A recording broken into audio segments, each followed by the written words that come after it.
I wouldn't do quick supply for tanks against ball crawl. Yeah, I don't know if it's very good against aggro. You do want to start building up that chaff, even against these 3 Arclights. Yeah, 2 sledges early on is plenty to hold this push. Yeah, I think the best way to defend is to mix sledges with fangs and also crawlers, but especially the sledges and fangs to block the key positions, stopping the balls from advancing. Oh yeah, if Tungdil leave the crawlers there, he will lose the video game. That's it. And I don't like the sledge positioning at all. Like, yeah, I would bet Peter to win based on this start positioning. I don't think it's too bad. It could have been directly in front of the tower, but I think it's fine. Quick supply, however, round 1, you would expect Tungdil to defend it. Not that round 1 is very consequential. He spent the extra 150 to get 1 more crawly, huh? Really? Yeah. What do you think about that? I guess it's actually pretty good. Like, the biggest thing to stop, like, to think about when you're holding a ball crawl is actually stopping them from leveling. So I don't hate this. Yeah, I kind of agree. So Peter goes for the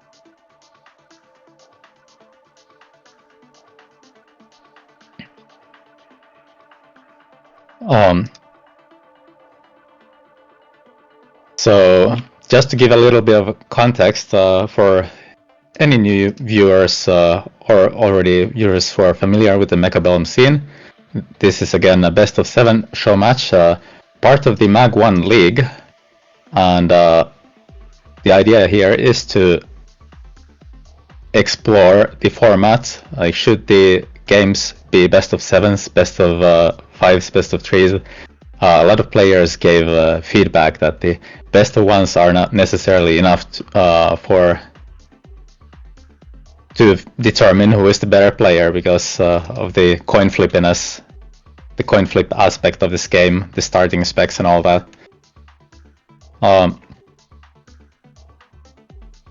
And round 2, big Wasp action. Yeah, the both was like very surprising. Like, I expected Peter to take the Wasp because he's the aggro, but actually the defending player takes the 100 gold Wasp. Like, I don't really love that. I think I would have done the Stang, or I don't remember the other 2 options. Like, I probably would have, as a defending player, take the Stang. Because I see the future for Tungdil, and he will not be able to kill crawlers with these sledges. And that is a terrifying place to be. Yeah, and I find the Wasp drop very interesting just because it costs so much, and I mean, it makes sense for Tungdil, but I don't think it made a lot of sense for. I mean, it made sense for Peter because he's aggro, and Jump Wasp is very good accelerant and very annoying to deal with, no matter what you do against it. True. But maybe this is a signal that Maitrepeters wants to. Okay, I'm very surprised about this because I was just about to say that maybe he wants to make sure that he can snipe towers or bigger targets with the Wasp levels, where you could basically accomplish kind of the same thing with just a level 1 Wasp flanking, right? Mm-hmm. But you pay 100 for the drop, so I'm a bit surprised about that. And that was a level 2 Stang. Like, imagine having level 2 Stang on round 2. That guy is amazing. And that guy scales forever. But okay, Peter is going off the fucking rails here. Like, getting a aggro Vulcan on the line, like the corner Vulcan. Well, I guess because of the battery item he took it. And what spec is he? Farseer. He took it as a Farseer. That's a 600 bucks Vulcan to get. Like, you get a barrier on. Like, that can't be good. Like, it's pretty interesting. It's something that I've never seen before, that's for sure. This is lunatic behavior. Well, I don't know, if you want to play the devil's advocate here, and it is normally you would think, okay, this is has very high potential to go into a Wraith push, that's part of the idea, more often than not. But here, because he's a Farseer spec, the Farseer doesn't really join the Wraith in time, the projectiles take a long time to land on its long range. Does it ever do anything with the Farseer? Here he's kind of transitioning into a different comp, like more, well, Vulcan slow, bulky tank unit that the Farseer can actually get support from. I don't know. Yeah, but it makes a lot of sense, but I bet the only thing Peter was thinking about, like, I want barrier. Ah, Vulcan kill crawler. Oh yeah. Vulcan kill tanks. Oh yes. I mean, that used to be my logic a long time ago. I mean that. See barrier, build barrier, giants. take Vulcan. Good item. Yes. Yeah, build any of the 3 ground giants. Now 4, I guess. So does he take intensive for the Vulcan now? Oh, Peter just takes the spell. Orbital bombards and EMPs are very good for Tungdil. Just hitting the bare edge of the barrier, very well done. So, do we get 2 orbitals with this? So it's round 4 and cooldown of 4 rounds, so it comes back on 9. This might go up to 9. It's pretty likely, but it's definitely a certainty that the EMP will return. The cooldown only 2 rounds. Vulcan. Like, Aggro Vulcans do not have a good track record. Like, I haven't seen anybody make it work. I don't know. I just hate this Vulcan unit a lot.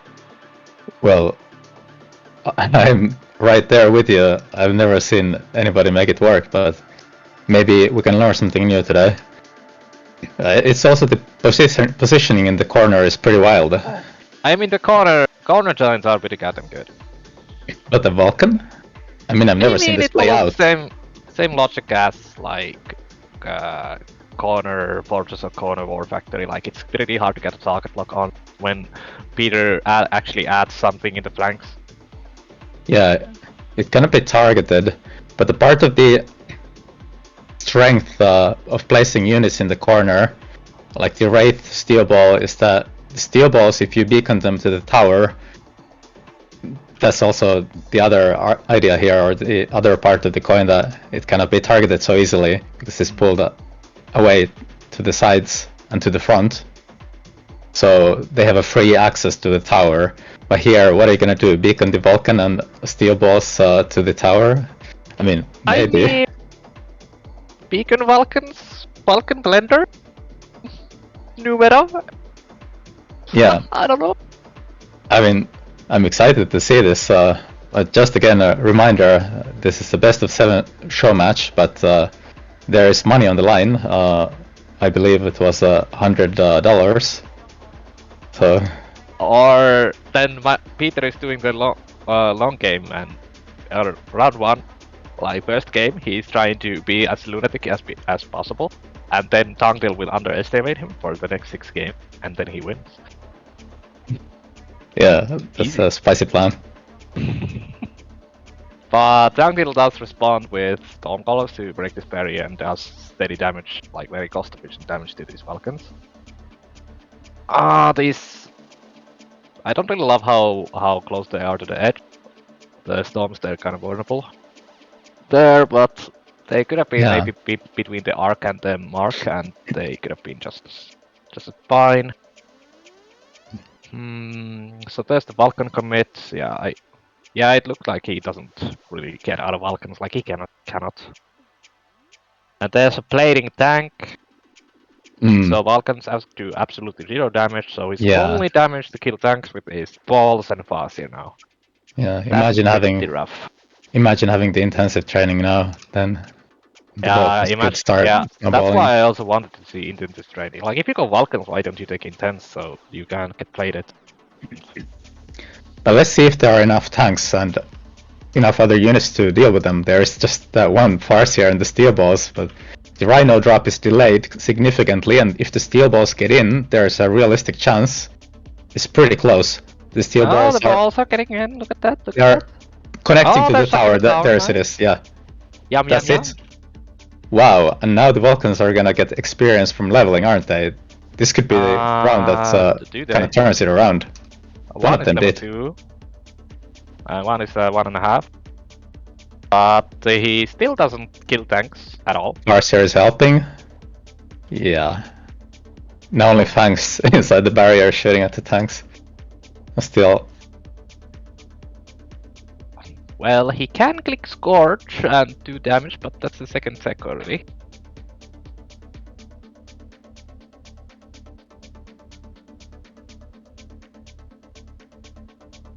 Okay, interesting drop here. Is it another barrier and attacking left side now with another Vulcan? Kinda expensive though. Yeah, and very slow, isn't it? There are just blue sledges around. He could stonk the Fazir and get out of him too, eventually. Yeah. Okay, there's the Scorch to counteract the plate. Yeah. So the Vulcan, blue Vulcan hits for 340 and white one 172.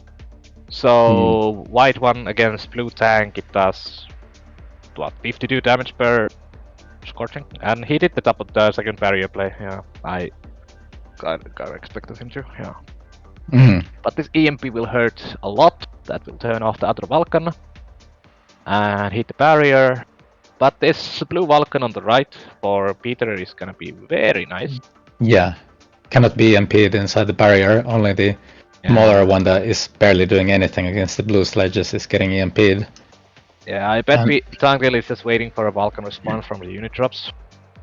Yeah. But I would like for Peter to just buy 3 crawlers around, pretty much, and force a real crawler answer out of Tungdil, because sledges do not kill crawlies.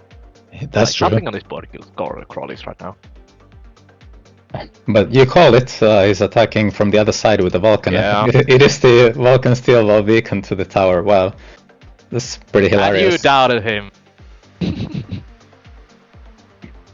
I think nothing is stopping that ball from going in. Look at that. Yeah, and the wasps are stuck.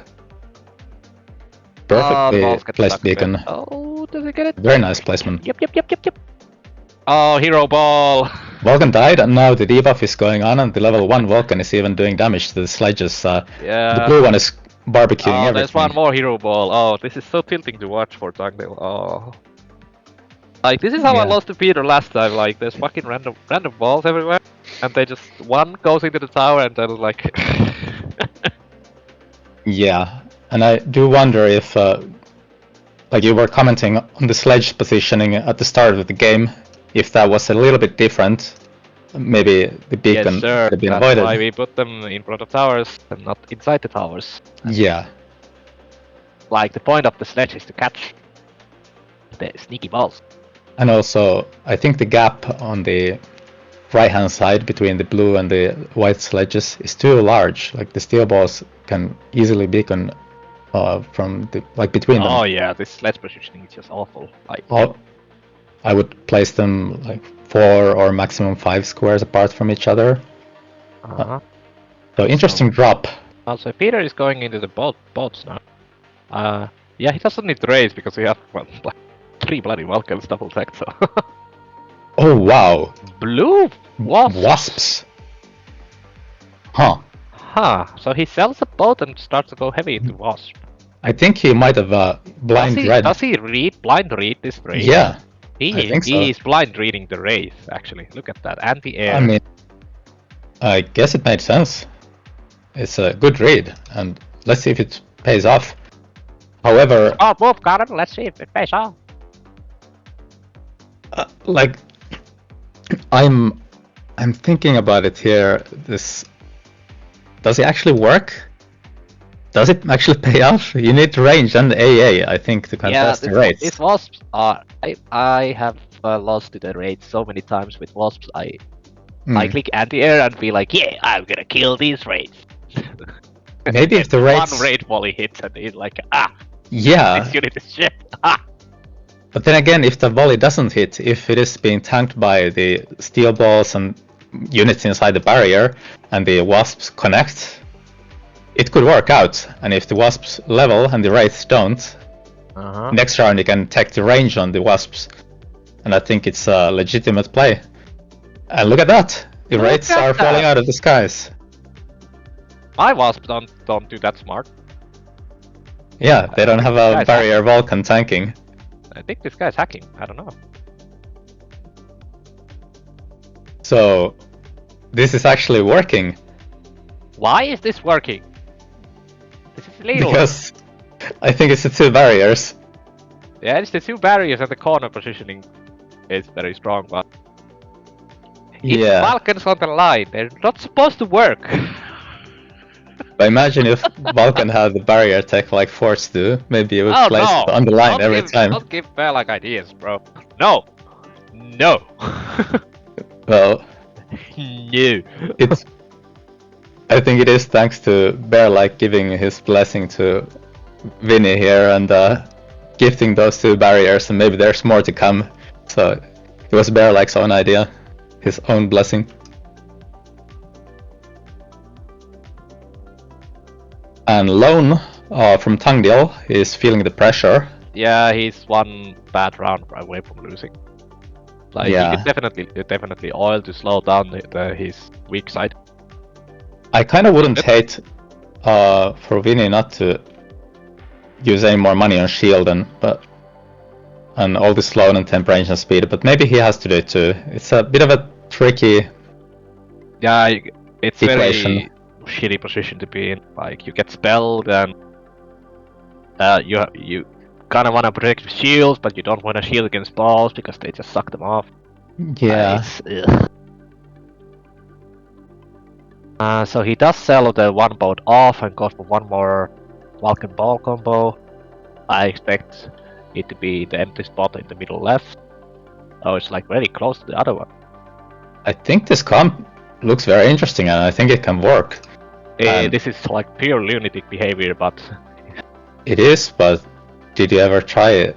Like, you never get to this point, but if you go into testing... No, I lose before I get to this point. Yeah, let's see if Vinny does, though. And these Vulcans were bought like for $600, the first one. I mean, the Vulcans are having a field day, actually, but this time around the orbital hit the Wasps heavily, and all of the Wasps on the right-hand side fell down.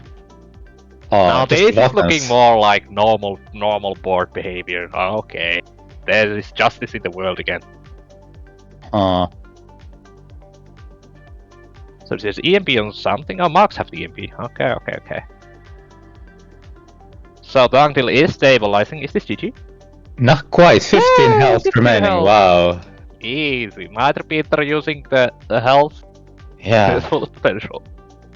Yeah. Like this is why when you go aggro and trying to kill raids with AA wasps, it feels often like super bad because they just don't do the job. So unit drops come, scorpions are a way to solve the sledge problem. Like Peter is taking that. Makes sense. And also, Phoenix could have been a solution to Wraith. Even more crawler killing. Badgers. I don't know why he does badgers though. It makes sense, I think. You want to slow down the steel balls with medium-sized units, but normally it would make sense. But the Vulcans now, they're barbecuing everything. Yeah, the medium-sized units are already countered by the Vulcans, and he saw Scorpions too. Oh, he got double tech. You're right. He got double tech Seer, like Photon EMP. Yeah. But this one pass here in the back is making me sad, like he cannot Photon code anybody. Like, wait. But the Photon code is very good against this EMP spam spelling. True, but the... Oh, this orbital will hurt like a mother. Yeah. Mother fudge. Oh, mother trucker. Son of a mother duck. Look at us trying to censor ourselves. Look at us. Hey, what's wrong about the son of a mother duck? It's the cutest thing ever. Alright. The orbital, however, is not very cute for Tungdil. The orbital is hitting so hard. Good. Yeah, that's why we take early orbitals. Like, eventually it comes back and it slaughters the entire. I didn't even see the Rhino drop. That's huge, but the steel balls connected to the tower. Are they sucking enough? Yes, they did. Yeah, by the time the Rhino drop came into his the whole board of Tungdil was already gone. Wow, and that's it, I believe. Yeah, this is my fastest spec. It's like super duper good. I just steady anti-air and full of utility, that guy. Hey. And it doesn't need range to actually be a part of the team. And he dares to smile after doing Vulcans on the line. This guy is so tilting. And I keep losing to him too. Yeah. It is, as Sako says, the brain damage. That was a fucking brain damage game. Like, but Vulcans on the line should not work, okay? Vinny showed us wrong. Like, hats off to him. Well done. That's how I feel after playing like Peter too. Like his board shouldn't work, and I keep losing to them, and I like my brain. But I love that there are players like that. We saw something new today. I don't think many players have seen this.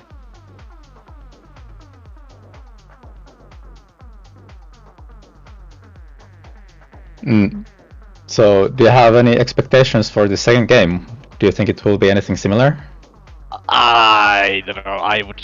If I would lose like that, I would tilt my ass off and then lose 3 more games. Just like hand style, I would have to quit and move to the jungle and live in the woods for like like 6 months in order to come back and untilt after losing like that. So I expect Peter to win the game 2 based on just tilt. And I don't know. Do you have a go-to? Like, Tungdil kind of lost on round 1 after the sledge positioning too. That was just awful. Yeah, it's the small things that build up and matter. Do you have a go-to tilt strat that you always do after you have gotten tilted? Well, put everything on the line, you know, and just full balls out aggression and just... Yeah. But then do about a billion storms and you end the game with that, or a billion sledges. Just mass 1 unit and don't give a shit about anything. You just do 50 Aspen and you just enjoy life. And that's just... I'm tilting.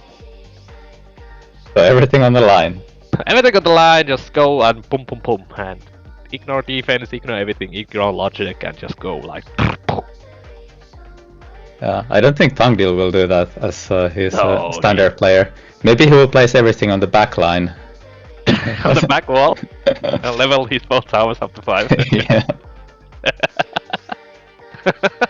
Have you ever tried that? No. It's so bad. It is so bad. I tried it. Like, I sometimes do the max level. Like, when I recognize that I can't hold the tower, I just abandon it and max it out, or like do it to level 4. And then I beacon units out of that position, and then I just ignore playing it that area. Like, I like doing that sometimes, but yeah, I've never done the full tower levels and playing behind them. Like,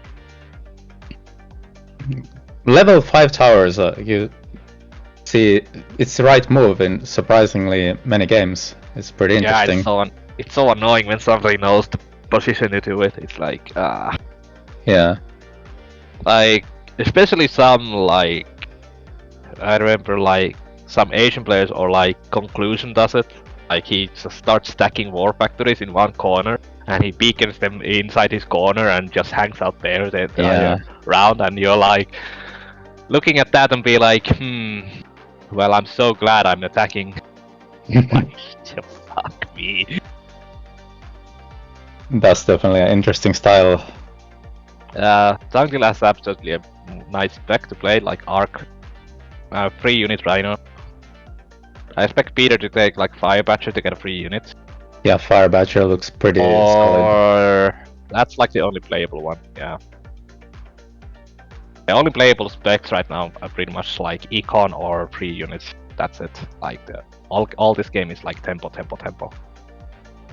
Yeah. Like, to me, like, when I get behind in tempo early game, I just feel like I'm just playing from behind all the game, and I just lose.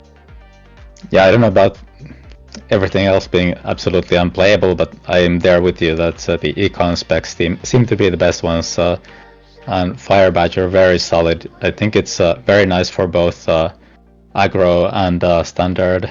or at least aggro and defense. Yeah. I mean, we it's know not what so Finn good is doing. in standard play because it's kind of a useless unit in the end. But Yeah, Tungdil does this wide ass defense. Like I don't like how far up his storms are though. They could be a little bit further back, but yeah. yeah, It is. I don't hate this. Like the arc positioning is fine, but and the fangs prevent the arc lights already from all sort of shenanigans. And look at that, all arc lights have a crawler back to instantly pop. That's perfect.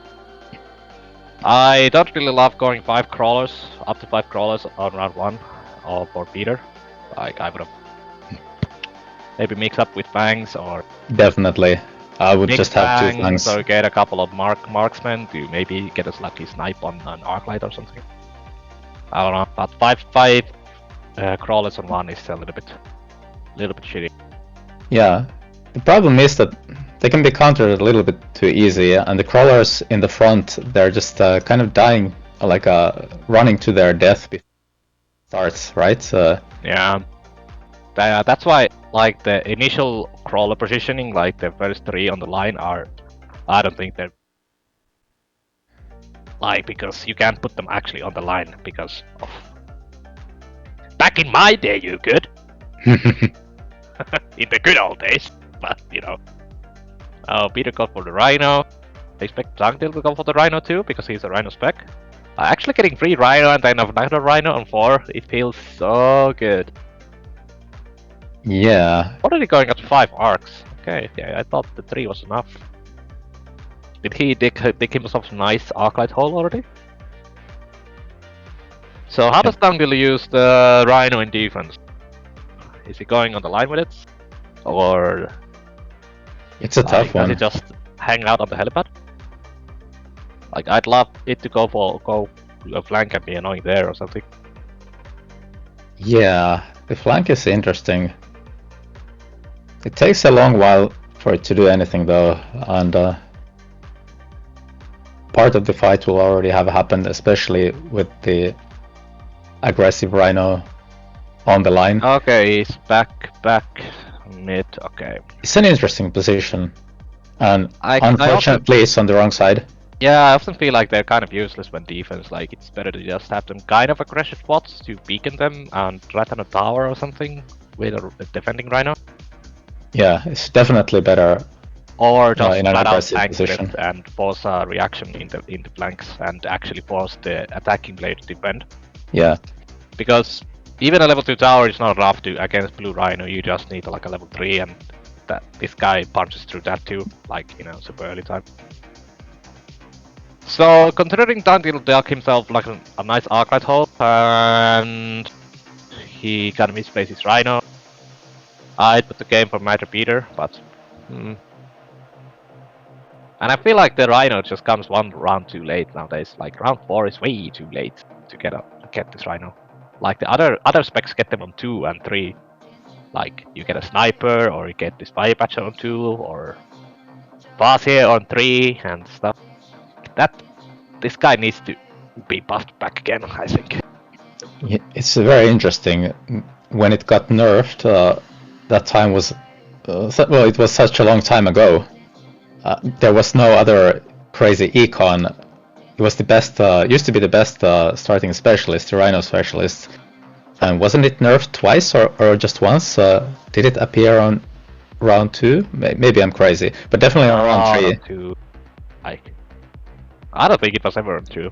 Yeah, that would be too OP. That would be way too. Wouldn't it be crazy to get a blue Rhino on round 2? Oh wait, we just did. Okay, yeah, and that just goes to show how much the econ of the game has accelerated over the patches compared to last year, 1 year ago. Yeah, when the blue Rhino was considered like as broken unit, like, oh, you get a blue unit on 3 and that costs 300 bucks. Oh no. So I was thinking about that. Should it indeed be buffed back to appear on round 3? Totally on 3, or I think so. The Farseer as well. The rest of the unit drop specs could be nerfed. Yeah. Also on 4. But all tempo is on Peter, so I think Peter will win this. Yeah, even clicking the range on the Badgers. This early? Yeah. I really hate like clicking range like in this positioning. They are very annoying.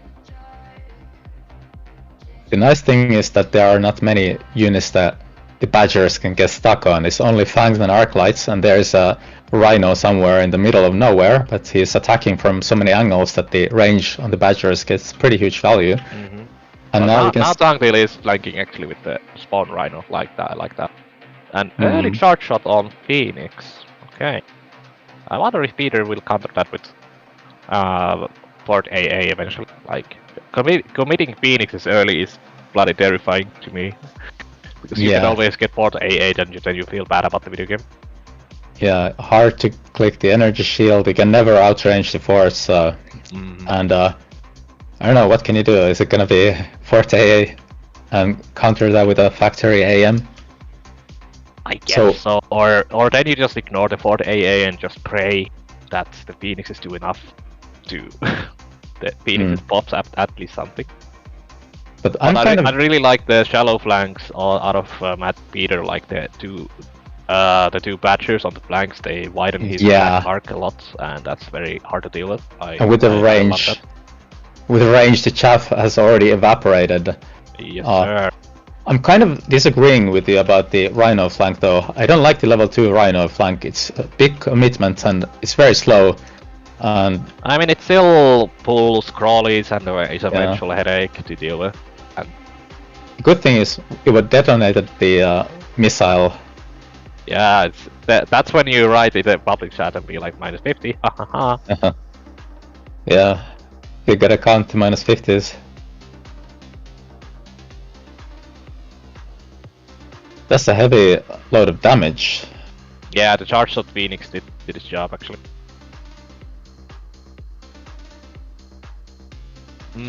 It would be crazy not to take oil in defense now. Yeah. Like it's $100 to slow down two rounds. Yeah, now he can pretty much oil indefinitely in the game. Like 24/7 oil an area. Well, it's gonna be. I think the Badgers will burn it. Yeah. But Peter is going to boats. Like he got out of the Rhino after seeing the Rhino get countered by the charge shot, and he's transitioning into Badger boats. And he also have to do sledges, and that sledge unit does pair up pretty well with the boat. Yeah. And does he position the boats close enough to quote each other? Yes, he does. Good job. Is that? It needs 5 squares. Yeah, 5 anymore. squares is the 100 meter. Yeah. I guess that is 5 squares. Yep. Yeah, that looks like it. Yeah. Oh. Now he moves out of it. How dare he do the misplace? Oh. Yeah, it's. But the charge of maybe is actually pretty good against boats too. It's not good against one spawn though, but. Yeah, and if the boats get range, then the charge shot is a bit like a good old-fashioned boat unlock by 200 by Peter. I think it was. I believe so. How dare he! But I love this blading Rhino out of Tungdil. It creates a lot of problems. It's actually making the flank pretty hard to deal with, except by delaying the flank a lot. And I wonder if in the future rounds the Rhino will actually be able to. There or something to actually kill the fangs or just crawlies behind the Rhino or something. But if there's nothing added, I think the Rhino might still be too slow. Oh, it's plenty fast right now. Like Tungdil could definitely just abandon his one tower and just play his strong side, and delay his weak side and just win. Well, it's definitely looking pretty good for him. I think if Peter went instead of boats, just went for the Fort AA, Tungdil was in big trouble. But I guess he doesn't run the Fort AA. Like I don't run it anymore because it's like boring to run it. I mean, this boat sledge or boat Badger sledge in this case, this comp can be very strong when you get it online, but it's not that easy to get it online anymore. not so easy as it was in the past. And now there's the missile strike on the crawlers in the flank as well, and the mobile beacon. Yeah, now it's much faster, yeah. Yeah. So it was a great call, the flank with the Rhino after all. Yeah. Well, I hate having rhinos in my butt, so... It's like, I don't want to counter you, you can just sell. And I'm like, do I really have to care? I never countered. Really? I just place a pack of fangs and missile it. Or distract the Rhino with a beacon. Yeah, but the beacon play has the downside of, well, his own beacon. Yeah, but you predict it every single time. First you distract the Rhino with the beacon, then 95% of the time, next round they're gonna beacon that Rhino. And you know it's coming. So he does go for the Wasp on both, getting to counter the Phoenix, that's pretty good. And Missile Strike plus a both flank in the same round, so he... But this Rhino, boom! And that's the round. Touchdown. Very good beacon play by Tungdil. Yep. And I love the fact that he never sold his primary Rhino. I've been kind of trying to adapt this style of never unlocking the sell button. And just you never do it, just use the units. Yeah, that's always an interesting choice. Yeah, this fourth flank was way too late. True. I mean, I think it was actually pretty close to at least surviving. Maybe with better connections to Phoenixes, but alas. But I think he fucked up. GG. I think he fucked up big when he sold his big Rhino. Like, he could have just used that too. Like, that was his best unit on the board, and sure, he got countered by Charge Shot, but who cares? Just use it anyway. Like, his entire tempo kind of was lost when he sold out the orange Rhino and got boats instead, and like, nah. Just use the Rhino tempo, use the unit, and never unlock a giant of your own. Easy game. I mean, you also have to look at the range on the Badgers. Like, I was commending it on how good it looked for a couple of rounds, but maybe that was too much of an investment into something that stopped working after a while. Yeah, they could have done just as fine without range too, I bet.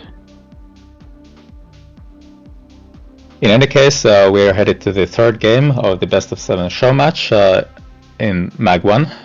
Tungdil versus Maitrepeters, aka Vinny. And let's see what kind of starting specs we're gonna get for the players. I mean, we have the spectator delay actually, don't we? Yes, we do. But I do think that while we're waiting for that, I do think that the theme of the first and second games should be repeating. I don't believe that the players are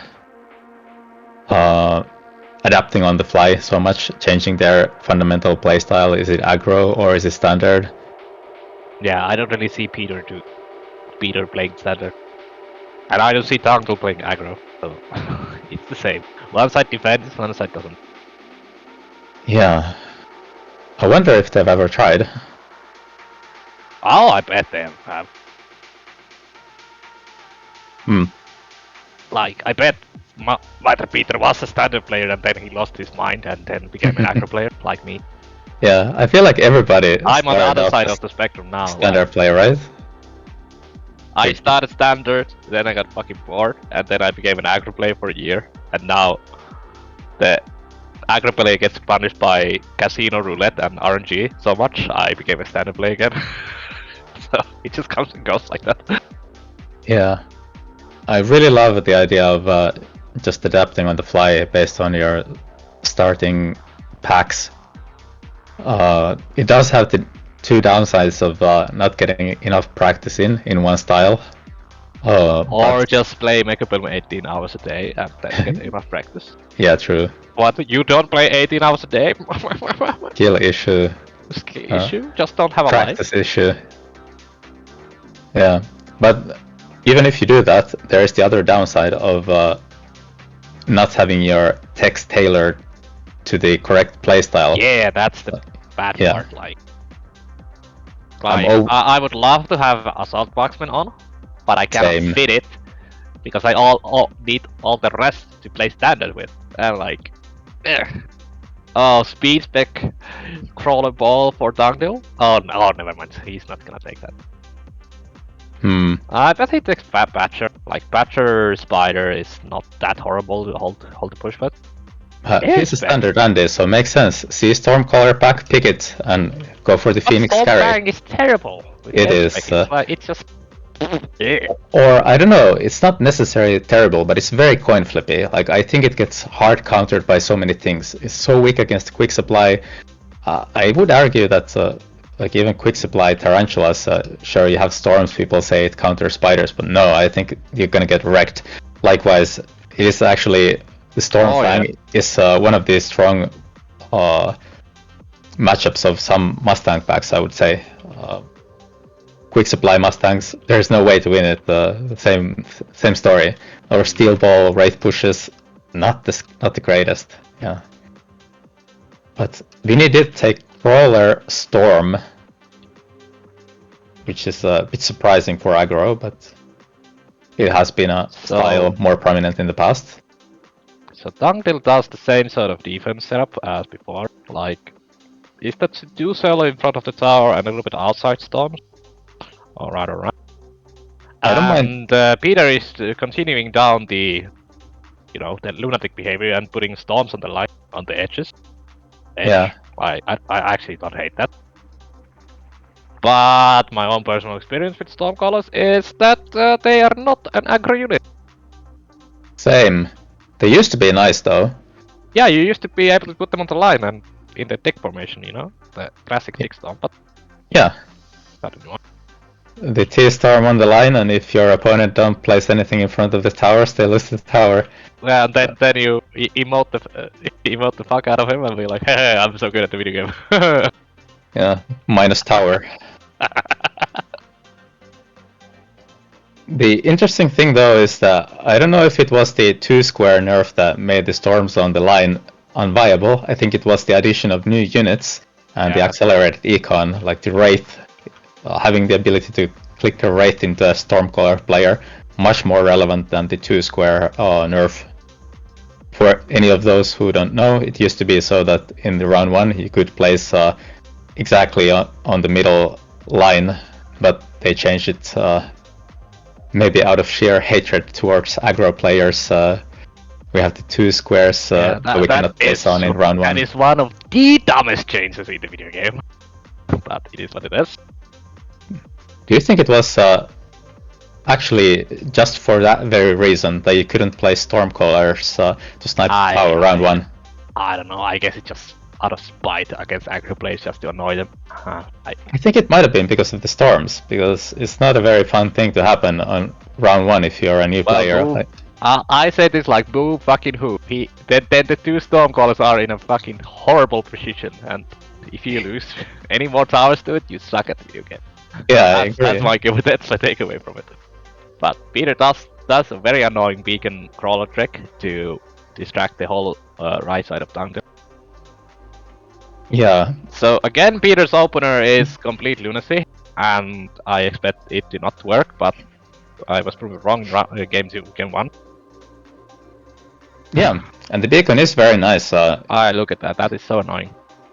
Turning. Like, this is like playing against you. It's so I like it. Yeah, that's why I love it. Nice beacon. Yeah. Usually when a player gets this hate reaction out of me, it's a pretty good play. Like, that's why I say in nice. And 1v1, if the player I'm facing is like, it gets the words like, oh god, I hate you so much right now. Yeah, that's a pretty good play. That's like, yeah, hats off. Remember that, get Munqst angry, and you're all good. Well, it's not hard. So, is he gonna keep these storms? Is this a fortress push now? He could get a fortress or There's 3 rhinos. I mean, he's a rhino spec, right? Yeah, I wouldn't hate the level 1 rhinos as a rhino spec actually. Yeah, I love that. I loved it. Tungdil actually takes Rhino Spec 2. I mean, the Rhinos, I mean. Huh. But Like, how do you not take orange Mustangs in defense? How? How do you not take that? How can you take Rhinos in defense? This is... I don't know. To argue this choice or the choice against the Mustangs is that you're gonna see that there's a level 2 Rhino appearing, and imagine clicking armor plating on that one, and the level 3 Mustangs do nothing then. So well, yeah, but it's a Mustang on level 3, on round 3. It's like it costs what 100, and it's like it's not the gift that keeps on giving. It's a gift that keeps on taking. First, I want to live in the good old days of 1 year ago when Mustang carry was the best strat in the game. Oh yeah, I love that. And Mustang Fort was the shit. I like that. I like to live in the past. Okay, let me live in the past. Yeah, back then it was good because I mean that's the thing you always wanted to do. You always wanted to level all of them and range them, but now you don't always want to do that. But you have to do it. You have to range. You have to level. You have to build more. It's like a hole you sink in. It's terrible. I like the choice of skipping it. But the level 1 Rhinos could be very useful with the level 2 Rhino appearing on round 4, because now you can get levels on the smaller ones and you start placing them. And you get levels by kind of taking them, and committing to them isn't so bad because you're getting a new one. Let's see if the round 4 power spike we'll be able to turn this around, because it didn't go too well. Yeah, I'm expecting a Rhino tech. Is it plating or is it spin? It's usually just plating and just leaving it there. Mobile beacon for both. Yeah, they both love it. Now they both have 2 beacons. This is gonna be chaotic. And he sells out of the Rhino, so he's getting out of the Rhinos, actually. Yeah. And he sold 1 in the previous round too, the Maitrepeters. So we are not seeing the game where we get 20 Rhinos. I'm so disappointed. Yeah. And there's the Charge of Phoenix reaction right away to the Rhino threat. But I think he's pretty sad after seeing he's getting out of the Rhinos, but by clicking the charge. But it's only 2 Phoenixes with 1 200 cost tech, so it's not the biggest commitment ever. Is this gonna be a distractionary beacon and second beacon to go to the right-hand tower? The Tungdil is using very mean beacons, like true. The Wasps are going into his tower. Now Peter is transitioning into the raid push. But it's defended. It's defended by Starshot Phoenix already. Oh, the Wasp, I mean. It's a rocket attack game. That's a very good call. Because he saw another beacon and throw up, Yeah, I would say so. But I actually don't hate. Okay, now this positioning kind of makes sense. Like he left 1 square of space for a wraith to fit in, like his initial storms. I mean, like now this makes sense. Like it was planned lunatic behavior, not a complete random. He's hoping for the assault storm color card so he can start beaconing the storm colors. Maybe Bear-like will give another blessing. Okay, so the Rhino almost got in, and I have to say that I'm not sure if we saw the best use of 2 beacons here. You could have beaconed the crawlers on the flank to distract the Phoenixes and everything there for a bit longer. You didn't need to repeat the same beacon this turn as well.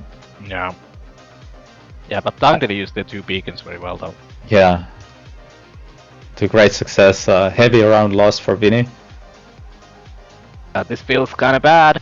When you're an Acro player, you're losing all of your wind out of your sail. Insta-pick, laser sight on either side. Or raids. I expect Peter to widen his attack and go to the right now, maybe. You know what would look really good with those right here? What? Fort AA. I think that would look amazing. That would be fucking bitching. But I doubt he runs it because we haven't seen it yet. He is making a case for me to put the Fort AA back. Yeah. I don't want to try put it to let go of it. I don't want to put it back. It's so boring. I want the carry text. It's awesome. Come on. Well, that's true though. I But tried if the I carry start seeing text. this dickheads running like Phoenix charge shot but not get countered, I I think I have to put it back. Yeah. But I yeah, think he that does widen his stack on the other side, his empty side now. I like that. Oh, the wasp beacon. That's beautiful. Just evading the missiles. Barely. Oh, that is Unless... evil. Yeah, that is super evil. Evil. Let's hope that one of the wasps doesn't bug out somehow and go outside the beacon. I think it's kind of close, but the question Are is... they inside the beacon? They look like they're all inside. Yeah, But they are. They could spread and clip the missile though. It's sometimes very wonky. I think... Let's Peter see how... using both attack rate beacons. Yep. I love it. The two corners, maximum utility. Yeah, maximum annoyance. Yes.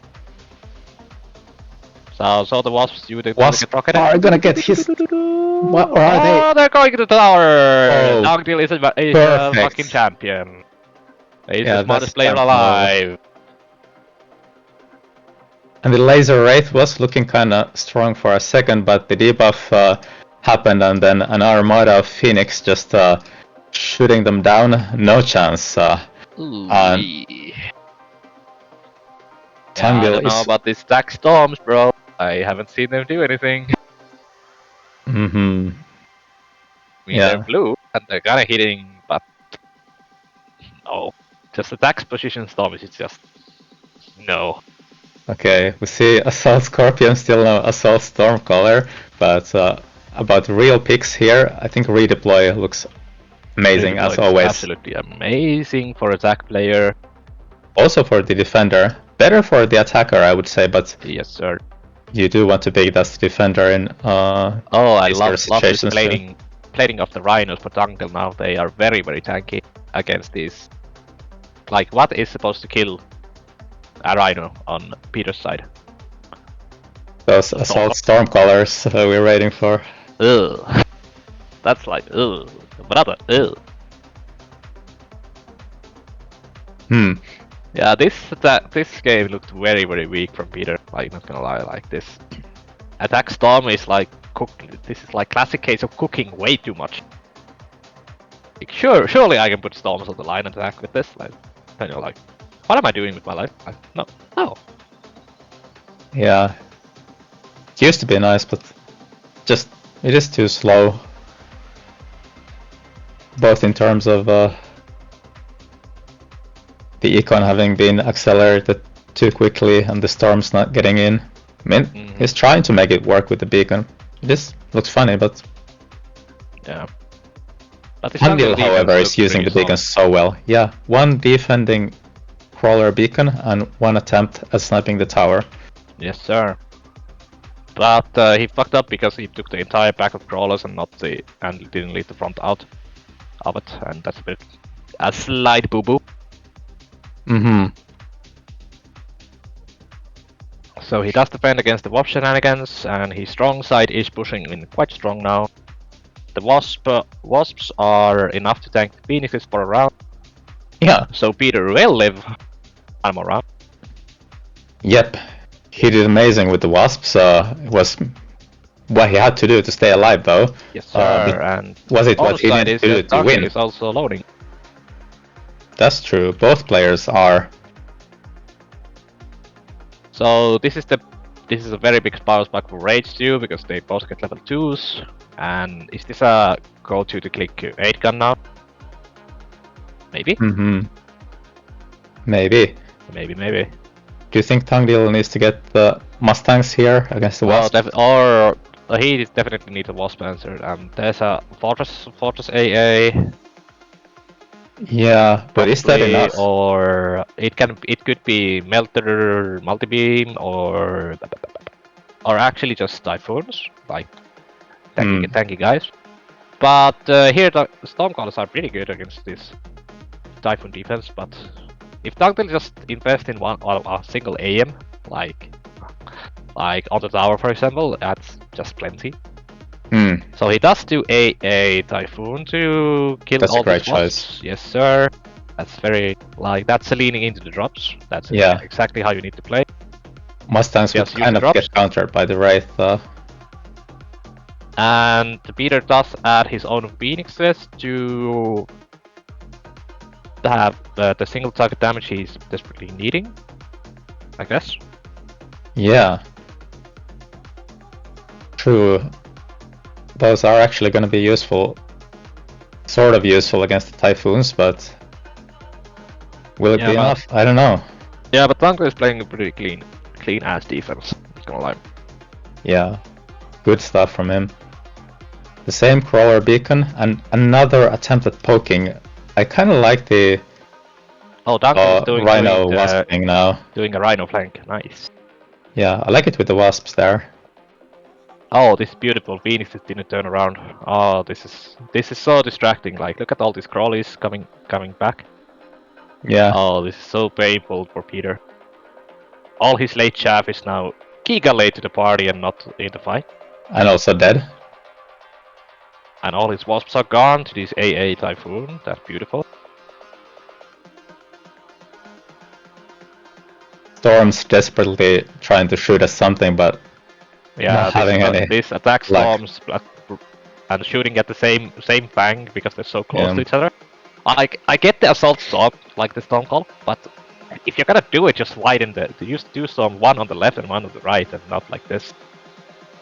Right. Or like one in the middle and one on the super left. Like that would be my takeaway. If you're gonna do this at all, attack storms.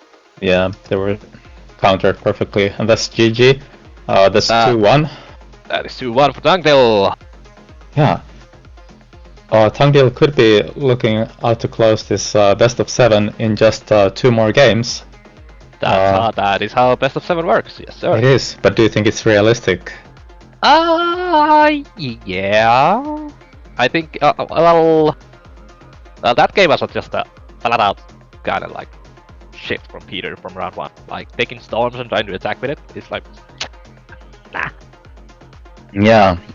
Imagine instead of storms he had like sledge or ball. That's an entire different story, like that game. But it's kinda inspiring me to start experimenting like stupid ass shit like that. Oh my god. I can see myself going down to 1800 just doing dumb shit again. Oh, I do that all the time. I'm already doing that. I can feel the fucking motivation to throw games come. Oh no. Yeah, that's why you should make an alt account, although I never do. Fuck I mean, I just played on my main. Experiment with your main and tilt. That's the way to go. Yeah. I do have to say that while I'm loving all this stuff that I never see from anybody else these days, I wonder, like, he's making a lot of these interesting things work, but does he have a good understanding of which strats are the ones that actually work? Because the weird Vulcan stuff we saw earlier, it was crazy. Maybe that can be strong. Well, that was also Tungdil having a really poor positioning plan with the sledges. True. And number 1, he used sledges for killing crawlies. Sledge is the kind of a shit unit. Not like in aggro or in aggro defense, Sledge is just kind of poopy. So is Vinny, or I will just call him Peters as well for this cast.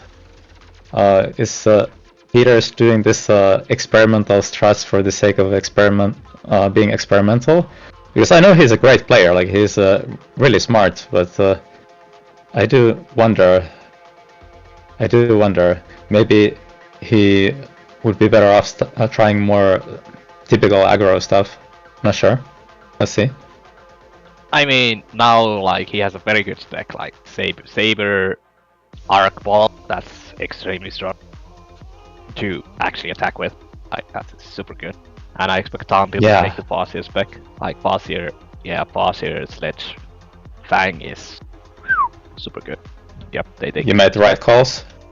Yes, they take the good spec and not the bad specs. That's the number 1 thing to do in a video game. Don't click the bad unit comps.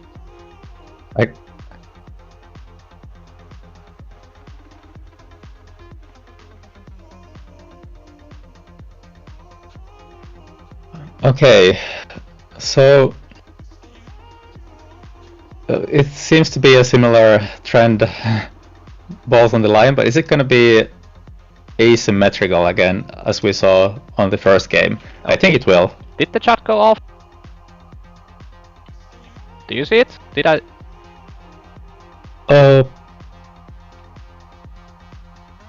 Okay, I don't see it myself, so I'm like, wait, what? Okay. Right. So Peter goes with his asym arc lights on the line? No, no, heavens, no. You know, I've seen Sako do it too, and I kinda started copying it a little bit, because you just place crawlers in front of them if you need. And I have a feeling we kind of disagree on this, because I don't like missiling early, and you like doing it a lot, but I think it's a great missile bait. Just want to get as pretty missile close. bait, yeah, but this is kind of difference in philosophy, that Peter locks himself into actually committing to an aggro push on round 1, and I do not want to do it. I want to play like the hybrid style. I like to open up that I can later transition out of it. If I like see the defense getting like a batcher or getting into raids and stuff, I don't want to go on his side of the board anymore. I want to transition into a long range game. But Peter does not give a shit. He just goes in. It's kind of complicated somehow, but I feel like when I'm pushing symmetrically with steel balls on either side, then you just want to commit. But if you're doing this asym style, I think it's better to play further back as well. Here I wouldn't place the arcs on the line. I would just kind of a similar mindset with you there. Oh, repositioning for that's amazing. Oh, that's so good for Peter. I think both players should take it. I think it's a mistake to pick the Rhino. Rhino assault for defense is much better though. Like here. Like his entire army is like center position. Like everybody has a job already. I kinda hate how he's using tanks here again. Like Tungdil, the tanks are too inside and they are not vertical. The tank should be where the fangs are, definitely against ball push. Yeah. I guess he's like seeing the tank unit as like a chaff clear unit and not like a chaff, like I do now. Like I don't like this at all. I think it's, however, more defensive than it was in the first game. Like you just saw us lone tank on the inside of the tower, but now they're still kind of inside, but they have the fangs already there. And the one advantage is the tanks on the other side will come to defend a bit sooner. Yep. Rhino gets the tower. Yeah, he will win this. Like this is why I as defending player I love taking these drop cards early on, like Wasp, Crawler, Rhino. They're like cheap and they take the wind out of the ball player's sail. Like, winning round 2 is actually absolutely nice. Like also getting experience onto the marksman is a big fucking deal. Like the difference between like a level 3 marksman when a raid shows up and level 1 marksman is like super super big. I would have tried to get the tower cheese by attacking on crawlers on the right hand side near the line, or maybe flanking as well. So getting the redeploy. But this is also why I don't like committing like super high into aggro. Like you can get Scorpion, you can get Typhoon defense, you can get Patcher defense, and then you just feel bad about the video game. Then you go on the forums and be like, wait, you don't drop so bad, wait. Yeah. That is why I like having redeploy here though. Maybe you could avoid some of the Scorp threats. Like imagine having redeploy every game. How nice it would be to play aggro. I would like that. Just baiting the opponent. Like this would be a Typhoon push out of Peter. It's quite nice. The read was from Tungdil that this like the Scorpion was already good and he saw the Typhoon possibility, like getting Scorpions already. It's pretty good. And I love the earliest possible shallow flank out of Peter, so they don't waste later rounds time warping in. Like early shallow flank on the left, like this left side is super duper strong right now.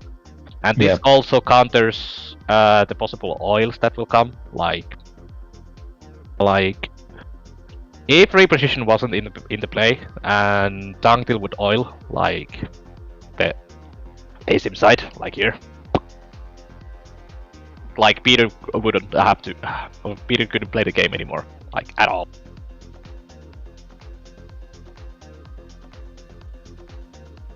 Right. The left side is looking strong. The Typhoons with blue Typhoons with the blue steel balls are going in pretty hard. Not quite reaching the tower yet. Yeah, the debuff time from the left is not so bad actually. Yeah, Tungdil doesn't lose this round super hard. Does he even lose it? I think he wins. Yeah, I don't know. Yeah, this Farseer is such a good unit, man. And the blue Scorpion is amazing here. The Scorpion, boom, boom, baby. Yeah. But Vinny did set up some nice tempo on the left-hand side. Yes, sir, he did. But does he duck out of the Typhoons when he sees the Scorpion now? This could be a way out of them, but knowing Peter, he will not care. Yeah. He will just double down. Which can make sense with the redeploy. You could always adjust the Typhoons a little bit. Here, I wouldn't even hate redeploying the Typhoons on the deep flank on the left-hand side and adding some crawlers there. Yep. But I am very scared for Tungdil to his ability to kill crawlers is kind of shit right now. Like, he will just hands down lose the crawlers this game if he doesn't respond like properly. But how does he have 4 Arclights?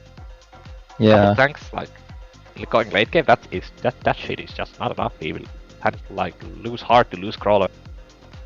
And if you don't answer crawlers and the opponent has balls, you will always lose your towers. So Peter actually invests in saber range and only has 1 saber. Is he gonna buy blue sabers later on to counteract these Scorpions? That's very interesting. He actually sent a single saber. Well, let's see if it pays off in the fight on the right-hand side. I mean, he's maybe he made a calculation. One-shot an Arclight right away, like. Sure. Maybe. And I think he could win the Scorpion too if he connects to it. Let's see if it pays off. But I like Peter is recognizing the fact that Tungdil cannot kill crawlers late game and just building a fuck ton of them. Yeah, that's a good play. So is next round 3 more sabers out of Peter because he checked them? Well, it makes sense to me at least. Could be a couple at least.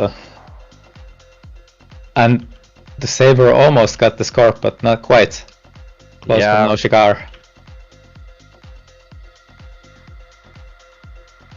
This Peter attack is kind of trying to do many things once again. Like, yeah, it's kind of falling to the department of cooking too much, like last game. Yep, not looking too strong. Heavy armor, both players love it on the blue Scorp. So Peter got completely out of balls now, and he's repositioning his saber to his left side. So is this 3 blue saber round? Is this a saber Typhoon push? I think it's white. Oh no! But this way, you could afford double shot. Yeah, he could take a double shot, but once his Typhoons are dead, what is his clear for these late bangs? Like, I kinda hate this board. So he is committing to the Typhoons and he's keeping them into a Scorpion board. Yeah. I feel like he had potential to set up tempo last round, but he didn't. He was just countered by the Scorpion. Yes. The Typhoon was shut down and nothing happened there. That's all the money spent. 1 more Typhoon added. That is indeed, and his towers are level 0 and they are weak to air on round 5. That is risky business. That is the one major downside of Typhoon pushers, because Typhoons are very, very expensive. Yep, and the they barrier can as only well. cover 1 small part of the map. Yeah, I think it's looking pretty bad. This is looking grim as fuck. Maybe the new angle of attack could do something. Maybe the blue saber can snipe the Scorpion somehow if it has enough chaff support. And the level 3 Typhoon is clearing everything. Let's see. Yeah, Peter definitely needs double shots on his sabers and loose crawler very soon in his life. Yeah, the beacon is kind of strong.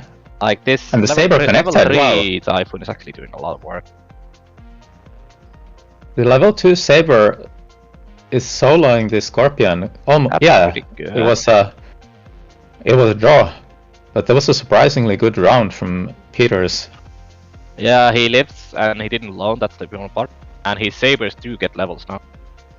But that's still 700 damage. It is. Fazio doing 300 damage is kind of illegal to me. He's just a small tank. A small, like, itsy bitsy tank doing 300 HP damage. It's like, ugh. It is a bit weird. Worms. Huh. Into Scorpion, it could pose an acid, but yeah. No, Peter does both on top of this. Like the classic boat Typhoon. Yeah. Or is this a segue to sell out of boats and just keeping this lineup more clean? He's double shotting. I don't know, it's a bit awkward with the boats. Maybe it can work. I mean, as just a casual unit without techs, it might be fun. Fine.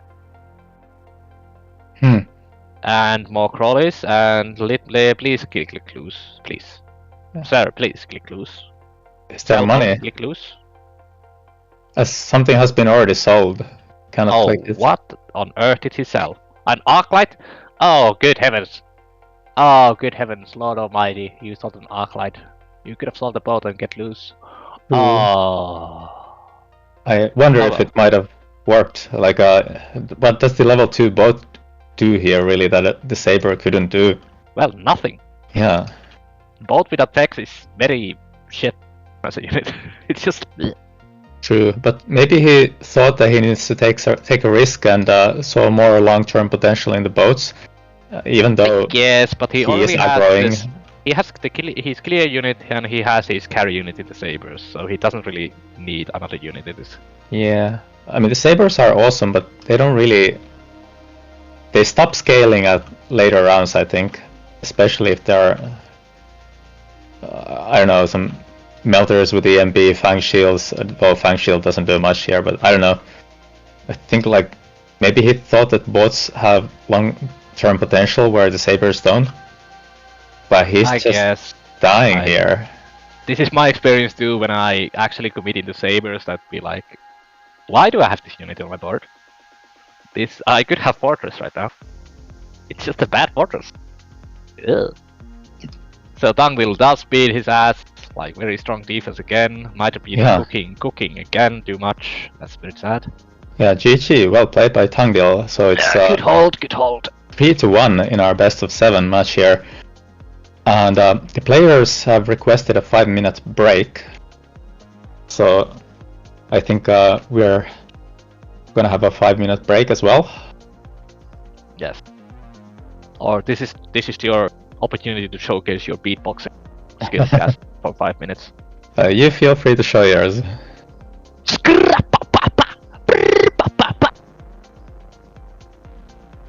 That was it. It was nice stuff. No, Did you consider a carrier? It was not nice. Don't patronize me.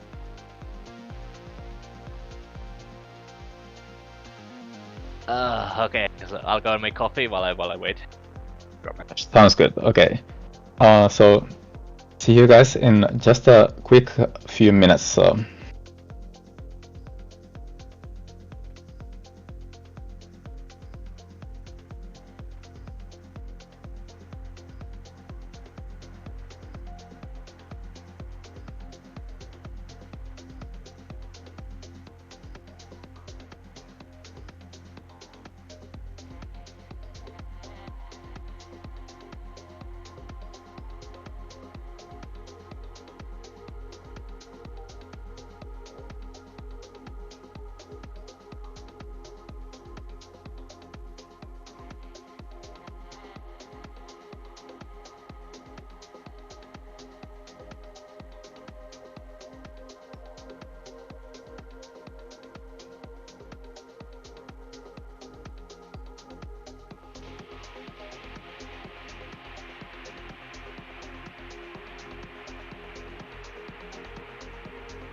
Hello.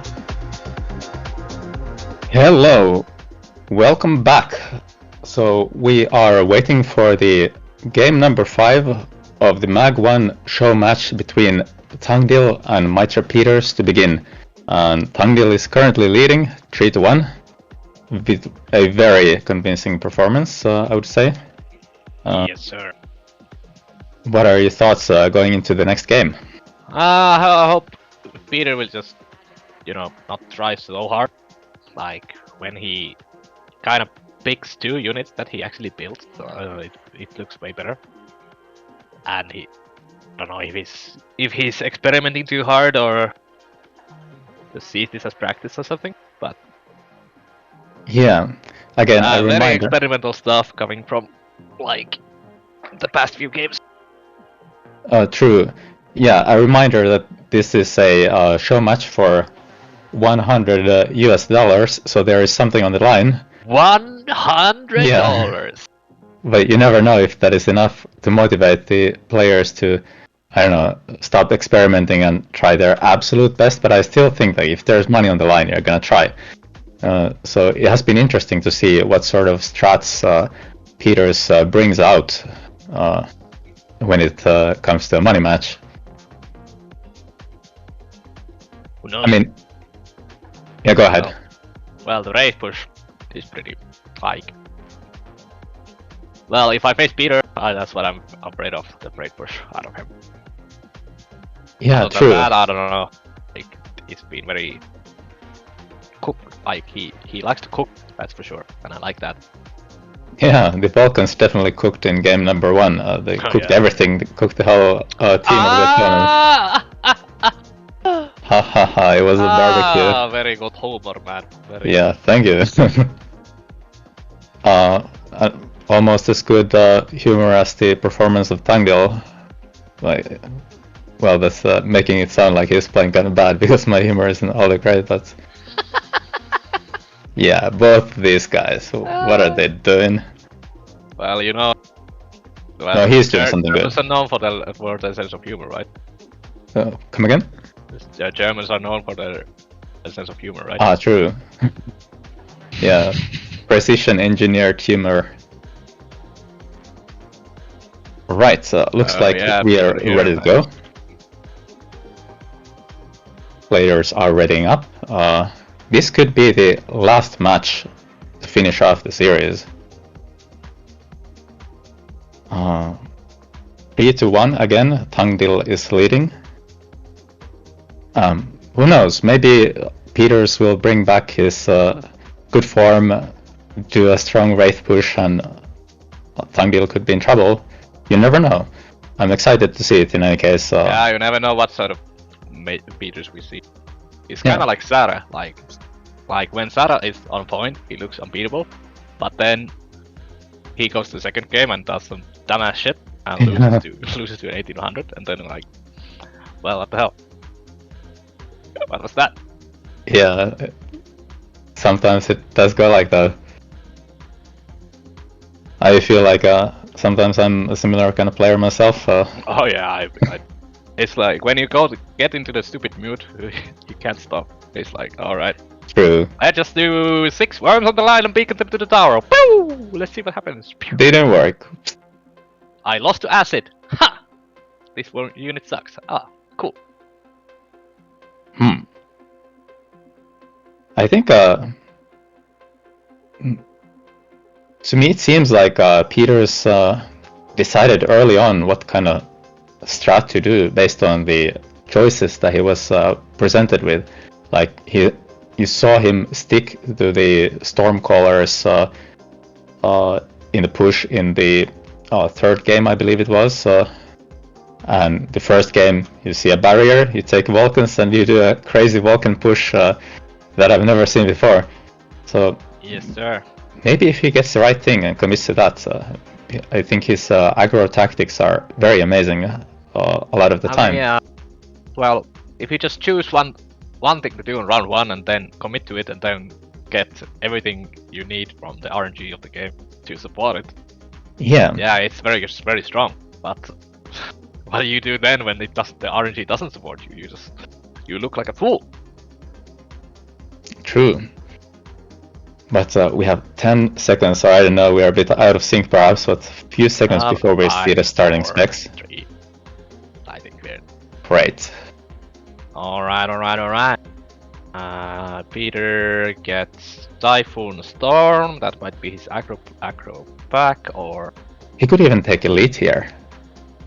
Yeah. I wouldn't be too surprised. Elite is just awful. I thought so too, but... Tungdil takes the Patcher. Arc says Patcher. Like, this is like, I want to kill crawlers pack, like, yes. We see that Peters likes the forward storms. Oh, what? I didn't see this one coming at all. Peter's taking the fast here. Oh. Yeah. Is Peter playing Marksman a sledge. standard game? I don't think so. I think it's gonna be a forward assault marksman with sledges. Yeah, there you go. Not a standard game with tanks on the line. Yeah. Well, 1 square off the line. That's I love how every unit he places is in the very same spot. Is it like whether it's a steel ball, stormcaller, sledge, everything goes there. That's the position. Of course, you dummies. That's where you place your first units round 1. Yep. And he runs. He doesn't have run range on his marksman. Oh wow! What sort of lunatic behavior is this? Look at this text, bro. Wild. What is this lunatic behavior? Where's range? Yeah. Is the elite just for like a level 4 marksman drops or something? If you're an aggro player, like why? It's just for casual marksmen in one random board that gets leveled and then just requires a little bit of damage and a little bit of range. I mean, to be fair, do you ever click range on your marksman when you're aggroing? Well, when I ask, yeah. Oh, that's true. They need it. Yeah, they might need that sometimes. I think this is just a marksman where he clicks only the one tech. Only one of those. Then they look good. Yeah. But if he clicks any 2 in combination, they look terrible.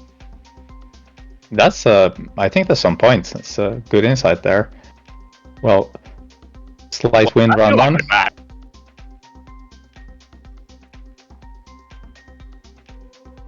Fire Badger coming on board.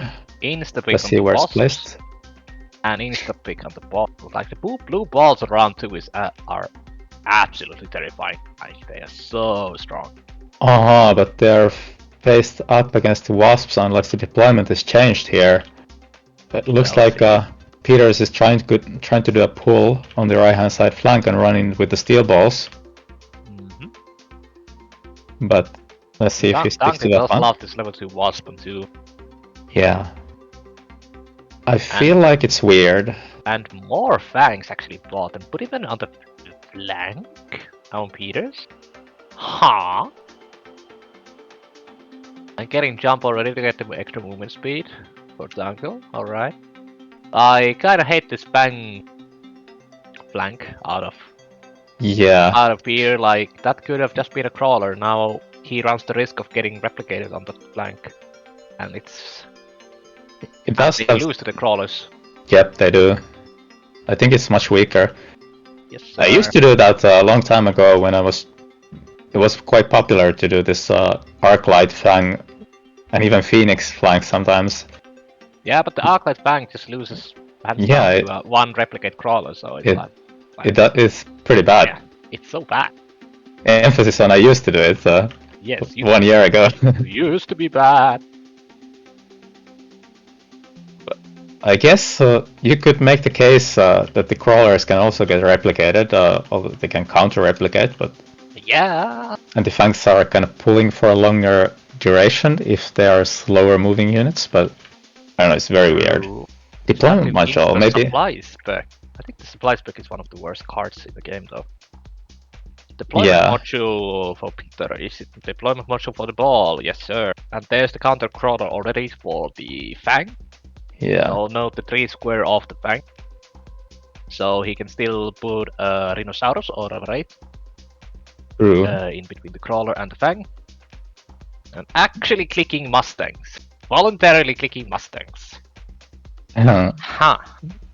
But he already had Never do it voluntarily. Like, the round that he gets a fast here, he clicks also Mustangs. Like, you didn't need Mustangs. Mustang is the bad unit. Why are you clicking bad units? Or Peter, why? Huh? Yeah, I don't like the Mustang here as well. Like, he could have just done Farseer and Farseer on the other side and just be happy with his life. And the Farseer's hard counter the Wasp just enough too. I don't know. I guess he sees this one of Fangs and be like, yeah, I need this Mustang unit in my life. And the Wasp harass, I think the Mustangs deal with it pretty well. Maybe it makes sense. There's the Fangs, couple of Fangs, or if he's countering the Wasp, just do another Farseer on the other side. That's my takeaway. But I don't like the Farseer as a unit. I love the Farseer unit, like, it's so good. Like, look at that, Farseer and Sledge. The Farseer stay behind the Sledge line, and it's perfect. Now the Mustangs go in front of the Sledge, and they are done. Maybe it's not too bad. I mean, at some point you do need a unit that can actually scale. Unlike the Farseer, it doesn't scale. The rate of fire is too slow, the projectile speed is too slow.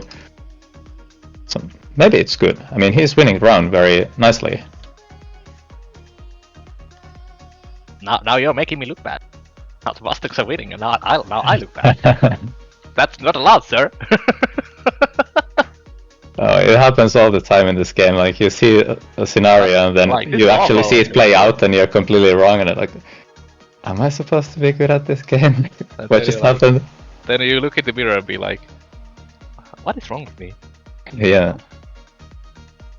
So extra deploys, that's very good for... Oh, Tungdil took the extra deploys, and Peter took the heavy armor. I would have taken the extra deploys 100 times 100. That's a very strong flank to counteract a single Mustang. Yeah. I think that's a good move. But Great move. This only works for one round because he can just deployment module the ball to counteract this Batcher and be just fine. But then you're kind of you have sunk these Mustangs plus the level 3 balls into defending the right hand side, where your strength in the previous rounds was that you're asym pushing from the left hand side, and you're kind of tying your opponent's army on the side you're not attacking from. But here, if you do that, then you're again. I want to come down back on the. Imagine this Mustang being a Farseer on the tower. That Farseer would deal with this flank just easy peasy. No. But the level 1 Mustang is total doo doo. Yeah. But Tungdil choosing to hacker now. Like hacker, Batcher, some Sledge, some Fang. So his practical hackers is because he sees Sledge, he sees Steel Ball. Then, like, early hackers aren't that bad because when they get to level 2, they become an entirely different unit. They are a counter to a lot of Peters' board. Yeah. But Peters does have a segue out of the balls. He can just sell one and just transition into countering this hacker board. Like Mass Mustang, for example, now for Peter is pretty strong. Yep. Or like getting 3 more and then getting AP eventually. Like, that's pretty good against hack. Heavy load of... sorry, go ahead. No, I was out of word. Yeah, heavy load of damage, hacker leveling, the Mustang on the flank almost leveling. I think that was crucial for the sake of the defense there. Yes, sir. Much easier to counter. And now the ball redeploy, like the deployment. Yeah. Like, I guess he's getting right in his face. Like, he can be a little bit further back, but he's like, you know what? Screw you. I mean, the Batchers are actually outranging I didn't realize this. Wasp will fuck up the ball like instantly too. Like, it can be a rank 4 Wasp. Yeah. Like, that could go so badly for Peters. I think Tungdil should consider redeploying, jump driving. I mean, moving it around and just beaconing from another direction. Yep, I think he will do that, especially considering he has the laser sight on it. Oh my, that's 4 hackers with range now. Yeah, he's doing the play more Mustangs now. Yeah. But his board looks super duper bad for Peters though. Like, yeah. 2 level 1 Mustangs, 3 random marksmen in a pile. Like, maybe if he adds Stormcalls, like a couple of them, and sell out of... I'm not even sure if you sell out of Sledge in this situation. You just let them get hacked, and that's fine. Like, yeah, I would, you need like, something to tank, even if yeah, it's you need getting something. hacked. Like, it's sure they get hacked, but who cares? Like, okay, the balls survive long enough. Okay, that flank is dealt with, and the Mustang does level now. That's useful. Let's see how the round goes. Hard to tell. Oh wait, Fire, huge. The Mustang is loose. The Mustang is loose. Oh wow, yeah. And he didn't even level the Wasps. He could have leveled them to level 4, yes, right? He could have fucking... Oh my Didn't god, even the need. Mustang's lost. Oh, what a bad unit. Yeah. Oh, what a horrible unit that is. Yeah, I hate Mustangs. Wasp is strong, with laser sight especially. Yeah. But this Level 1 does mean that Peters does win this round. He really needed to win this one. He still wins it, wow. That signals to me that his situation should be kind of strong, but then again, what does he go towards here? The fort, that's great. That's great. That's it, Musty Fort. Yeah, he really needed the forts, because if you go for Mustangs, you're gonna have a hard time dealing with these medium bulky units, these fire badgers and tanks. You could even get tank armor, but do you need that?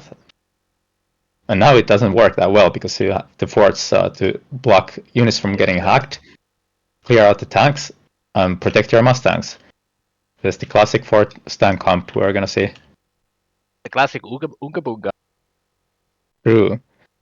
Now the question is... Tungdil does go for boats. Now the hackers do feel kind of shit. This is why the hacker commit early on is pretty risky. I think the boats are pretty useful for the DPS here. Yeah, you cannot really go for forts yourself, so I think you need to go both. Oh, Tungdil could have gone for range forts, for example, for him too. Like, that's no problem, but he doesn't have any AA, so boats do cover the air possibility. And the flank. Well, Peters could have actually done like carry boats himself. Like, imagine him going launcher range boats in this situation. Like, they're pretty good. Like, they counter opposing boats, and they hard counter hackers. They hard counter medium units. That could be nice. Well, but all in all, this Peters board is just super duper weak. Let's see how it plays out. No, loan from Peters, loan from Tungdil. Wow. Wait, do the Mustangs lose again? I think so, but the missile... The missile will clear it. Or... Oh, that was so close. It almost didn't even work. Wow, Wasp OP. Clearly. Yeah, well... They got buffs like a lot in a row, and Mustangs got a lot of nerfs. Oh no, the bots are getting hacked now. Oh no, oh lordy almighty. That's it. GG. That's actually it. Wow. Yeah. Very well played by Tungdil. Yeah, good hold. 4-1 win. Kind of like an overreaction to the hackers, and the Mustang call was, I still think, was a big mistake to actually go Mustangs your own, like level 1. Like, ew. Yeah. Just get another Farseer, get anti-air protection, and lean into the Farseers, and you're much better off. I also feel like the plan from the round 1 onwards, it didn't have a lot of promise. Whereas Tungdil showed how strong his defense is in all 5 of the games. Even the one he lost was very close. So congratulations to Tungdil for winning $100. $100. Yeah. Wow. Showing who is the best between Peters and him. Yeah. But anyway, that does it for the show match today. If you didn't tune in the last week, or you haven't heard about the league, do check out the actual MAG1 league that this show match was a part of. The matches will ensue tomorrow. It's round 2 of the 4-week league, with a 2k USD prize pool. Me and Munqst are competing in it. We are not going to be commentating tomorrow. Others will be commentating on the MAG1 channel. So drop a follow, tune in tomorrow. And yeah, thanks so much for watching, and thank you Munqst for the commentary. No problemino. It's fun. It's fun to pick apart the other players and blame them. That's much true. better than playing your own.